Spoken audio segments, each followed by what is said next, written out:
Сәлем достар! Бүгін сіздермен бірге осындай восточный пирогын дайындайтын боламыз. Ең алдымен ыдысымызға қаймақты саламыз. Қаймақ бізде 20%-дан төмен болмауы керек. Және де соның үстіне 2 сарыуызымызды саламыз.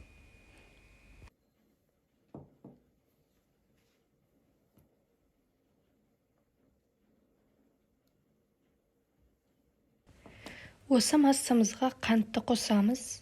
Барлығын жақсылап араластырамыз. Лопатканың көмегімен барлығы жақсы біріккенше араластырамыз. Оны ұзақ араластырудың қажеті жоқ.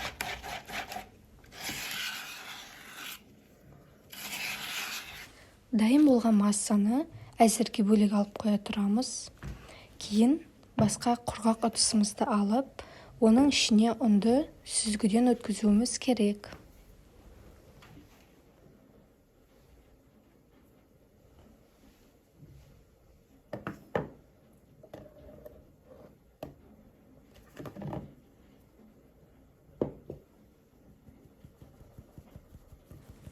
Ұнымызды сүзгіден өткізіп болғаннан кейін, оған аз ғана ас содасын саламыз. Барлығын жақсылап араластырып аламыз.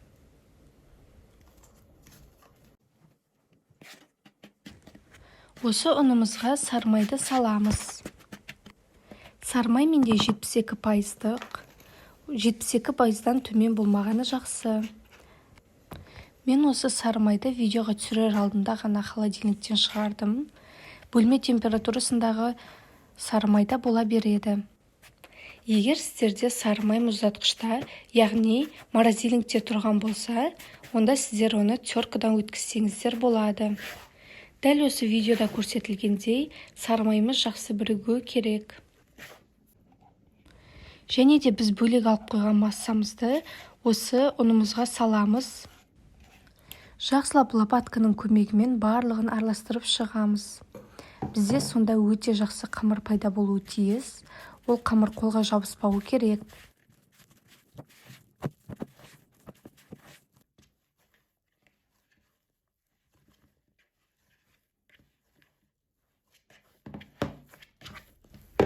Және де осы дайын болған қамырымызды салафанға немесе пищевой пленкаға орап, холодильникке 10 минутқа жібереміз. Қамыры дайын болғаннан кейін салмасын жасаймыз. Менде мұнда грек жаңғағы, мейіз және чернослив.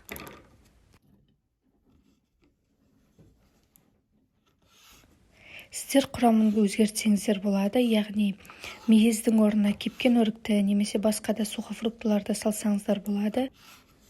Грек жаңғағының орнына да басқа да жаңғақтар қолдансаңыздар болады. Ең бастысы олар өте ұсақ болмағаны жақсы. Фисташка сияқты кішкентай жаңғақтар болмағаны жақсы. Осы видеода көрсетілгендей етіп, барлығын жақсылап ұсақтап шығамыз. Тек өте кішкентай болмағаны жақсы. Грек жаңғағын да ұсақтаймыз. Мен мейіздерді турамадым, оларды сол күйінде қолдандым. Тағы да бір айта кететін жайт, бұларды блендердің көмегімен ұсақтауға болмайды. Барлығын турап болғаннан кейін әзірге бөлек ала тұрамыз. Таза ыдысымызға 2 ақуызды саламыз. Осы ыдысымыз бізде таза, құрғақ болғаны жақсы. Біз бұл жерде меренге жасайтын боламыз. Яғни 2 ақуызымызды миксердің жай жылдамдығымен бастап миксерлейміз. Және де оған шым-шым тұз қосамыз.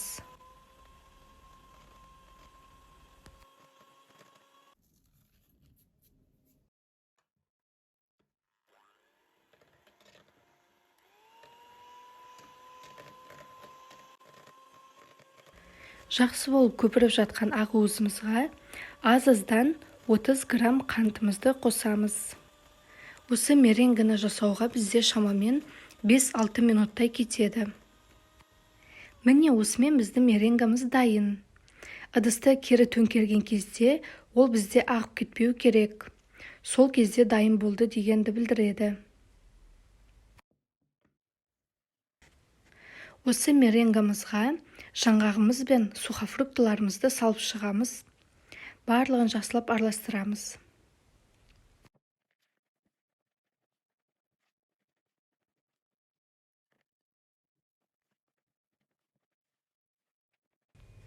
Жақсылап араластырып болғаннан кейін ыдысымызға мед саламыз. Медтің табиғи және сұйықтау болғаны жақсы, сол кезде жақсы бірігетін болады. Менде табиғи медтан аз қалғандықтан жартылай дүкеннің медін қостым. Бірақ шама келгенше табиғи медті қолданған жақсы. Және де осы медіміз кішкене сұйықтау болса, осы массамен жақсы бірігетін болады. Егер осы медіміз қаттылау болса, онда массамен жақсылап біріккенше ерігенін қадағалауымыз керек.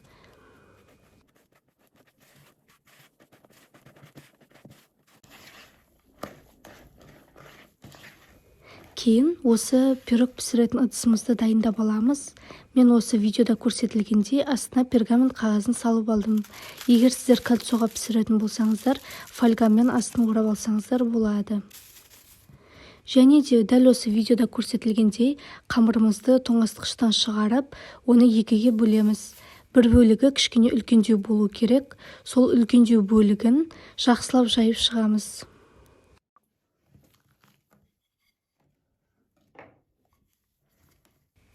Видеода көрсетілгендей ұн сеппей илеуіміз керек.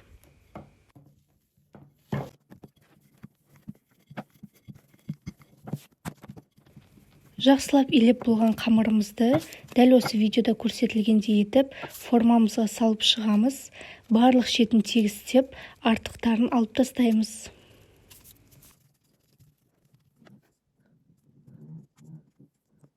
Шеттері бірдей болу үшін артық қамырларды кесіп тастаймыз.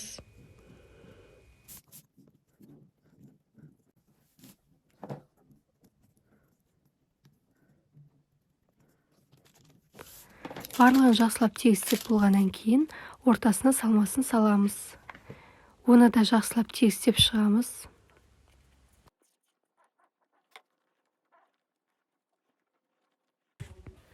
Салмасын салып болғаннан кейін оны бөлек алып қоямыз. Және де қалған қамырды жақсылап илеп шығамыз. Кейін осы қамырымызды ұзын жолақтарға кесіп шығамыз.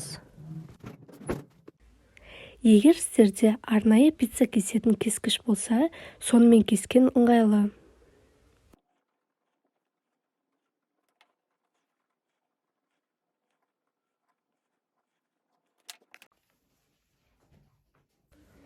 Дайын болған жолақтарды дәл осы видеода көрсетілгендей етіп пирогтың үстіне қойып шығамыз. Шеттерін жақсылап біріктіріп шығамыз.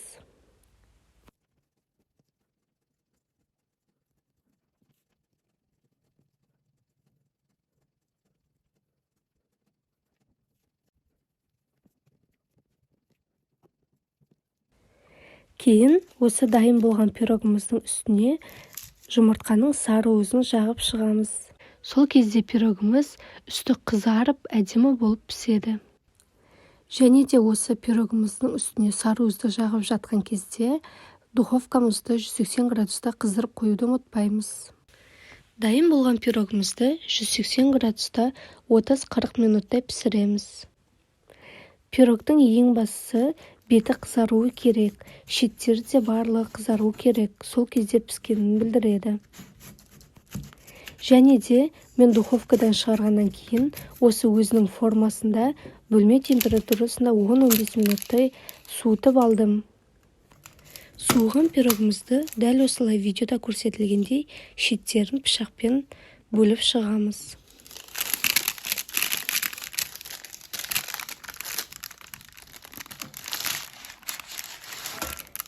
Және де осы пирогымызды бөлме температурасында толық суытуымыз керек. Сонымен біздің пирогымыз дайын. Бізбен бірге жасап, жақындарыңызды қуантыңыздар.